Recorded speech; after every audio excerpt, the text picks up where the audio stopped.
నా పేరు Gangadhar. Vijayawada auto Vijayawada bus స్టాండ్‌లో ఆటో తోలుకుంటాం. గవర్నమెంటు పాత అంతకుముందు కూడా కర్ణాటక ప్రభుత్వం ఫ్రీ బస్సులు పెట్టారు. కర్ణాటక ప్రభుత్వంలో కూడా ఫ్రీ బస్సులు ఆఫ్ చేశారు. అట్లాగే నష్టం రావటం వల్ల ఆఫ్ చేశారు. అట్లాగే తెలంగాణ గవర్నమెంట్ కర్ణాటకను చూసి తెలంగాణ గవర్నమెంట్ కూడా నక్కను చూసి పిల్లి వాత పెట్టుకుందన్నట్టు తెలంగాణ గవర్నమెంట్ కూడా ఫ్రీ బస్సులు పెట్టారు. ఆ ఫ్రీ బస్సులు పెట్టడం వల్ల నిన్న కాక మొన్న ఓ మహిళ కూడా బస్సు ఆపట్లేదని చెప్పని ఆర్టీసీ కార్మికుల మీద కూడా పాముల దాడులు అలాగే జరుగుతున్నాయి. అద్దాలు పగలగొట్టడం గాని జరుగుతున్నాయి.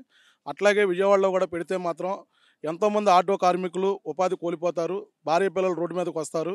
కనుక గవర్నమెంటు తెలుగుదేశం గవర్నమెంట్ కూటమి మేమేదో చేస్తామని చెప్పని వచ్చారు అధికారంలోకి. అధికారంలోకి వచ్చి జనాభాకి నష్టం రాకుండా చూసుకోవాలి కానీ నష్టం వచ్చే పనులు చేయకుండా చూడాలని చెప్పని గవర్నమెంట్‌ని కోరుతున్నాం. ఫ్రీ బస్సులు మాత్రం ఆంధ్రాలో ఆపాలని చెప్పని కోరుకుంటున్నాం.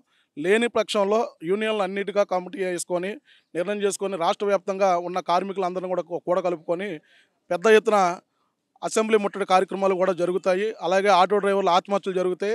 భార్య పిల్లలు రోడ్డు మీదకి వచ్చి భార్య పిల్లలు కూడా ఆత్మహత్యలు జరిగే ప్రమాదాలు జరుగుతాయి. కాబట్టి గవర్నమెంట్ మాత్రం ఇది బాగా సీరియస్‌గా తీసుకొని ఆటో డ్రైవర్లకి ఉపాధి హామీ కల్పిస్తామని చెప్పానంటే మాది ఆల్రెడీ ఉద్యోగాలు చేయలేక ఎవరి దగ్గర పని చేయలేక మేము ఆటోలు చేసుకుంటున్నాం.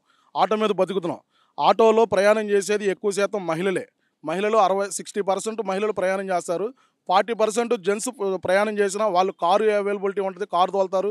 బైక్ అవైలబిలిటీ ఉంటుంది, బైక్ తోలుకుంటారు. లేదా ఫ్రెండ్స్‌తో పక్కన వెనకమాల కూర్చొని వెళ్ళిపోతారు. లేడీస్ అలా కాదు. ఓన్లీ ఆటోల మీద నమ్ముకొని బస్సులు టికెట్ తగ్గించడం చాలా మంచిది.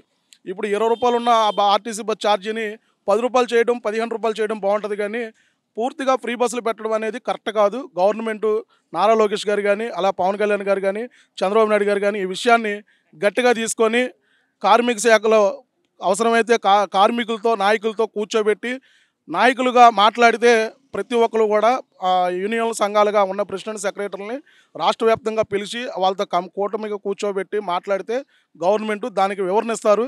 ఎందువల్ల నష్టం వస్తుంది, దేనివల్ల నష్టం వస్తుంది అని చెప్పని గవర్నమెంట్కి వివరణ ఇచ్చే అవకాశం ఉంటుంది. ఈ ఆలోచన కూడా చేయాలని చెప్పనేసి గవర్నమెంట్ కోరుకుంటున్నాం.